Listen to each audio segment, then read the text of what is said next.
Good afternoon, Mac. Hi. Hey, good afternoon, Jasline. Thank you so much for having me today.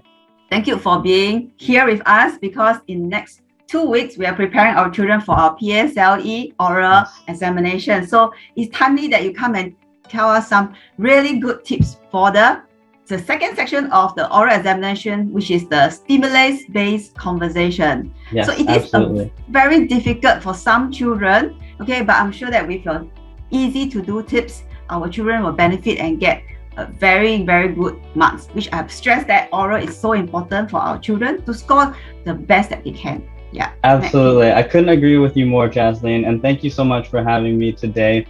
Today, we're going to be talking about some 3 helpful tips for our students to remember for their spoken interactions, their stimulus-based conversations. Oh yes, I forgot to say that stimulus-based conversation is 20 marks. Yeah, so it is the bigger component, and it's also kind of the more stressful component for a lot of our students. But don't worry, it's actually a lot easier than you think. You're just having a conversation. So one of the easiest ways to develop your answers is by using, when you can, personal responses, right? It's easier, for you to remember something from the past, right? Just recalling from memory rather than making something up on the spot, right? And losing track of your thoughts. So our first idea is using personal responses. Now, when you are using your personal responses or when you're answering your conversation, it's always best if you can have some sort of organization to your ideas. So how do we do this, right? So how we do this is by using certain transition words, right? Or signposting, right? Signposting are words like firstly, secondly, right? These ideas to keep it in order. Right, so these are our first 2 tips. Now, our last. Can I add one more thing? Yeah, absolutely. So I think before we actually go to the examiner, let's look at the picture as closely as possible. And then remember, Mac's tips is that we need to strategize. What are we going to talk later? So look at the question and the picture carefully and think of all the experiences that you had. Maybe if it's a holiday, that is related to the picture, or is it in a hawker center. Please go and recount all the experiences you had with a hawker center. So that's how when you go to the examiner, you are all prepared, right, Mac?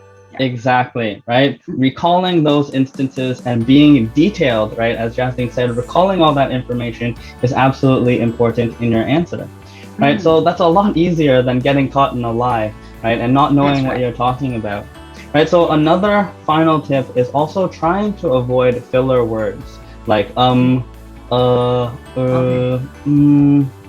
right? Instead, you can just take a short, quick pause, and this will be better than saying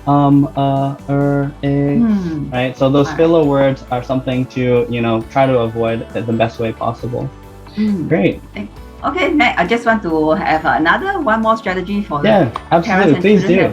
Is that, I would think that it's important our children know that this is an oral examination. So always you use right sentence structure as you speak to the examiner, as well as give them more points, rather than, just say one sentence and that is your answer. So encourage your children to speak more, and give more answers. I think Jasline is absolutely correct when she says this, because one of the components that we look for in English is interaction, right? How well you can interact with the examiner. If you, as Jasline said, if you just have a 1-sentence answer, it's nothing else. Exactly, right?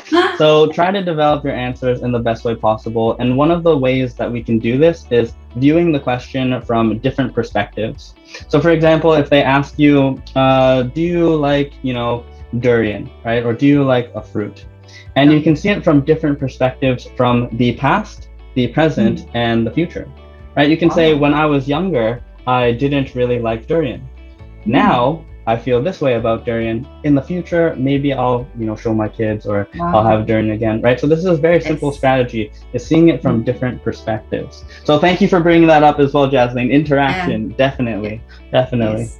And for me, as this is my webinar that I have to share with parents that are from Mac's own audience and my audience, I'm going to teach the secret 3M system to ace the exams, and one of them is mindset. So keep your children that mindset is very important when you go for oral examinations. Always have confidence, and of course everything will come out smoothly. So important, confidence. Yeah, thank you so much, Mac, for sharing. Hey, thank you so wonderful much. tips. Thank And you. guys, as much as I'm going to help you with English, Jasline is going to be helping you guys with life, right? And we all go through life. So absolutely sign up for her webinar, right? I think it'll be a great opportunity for all of you. Thank you so much for having me, Thank you, Mac. Jasline. Thank Bye, you. guys. Bye-bye.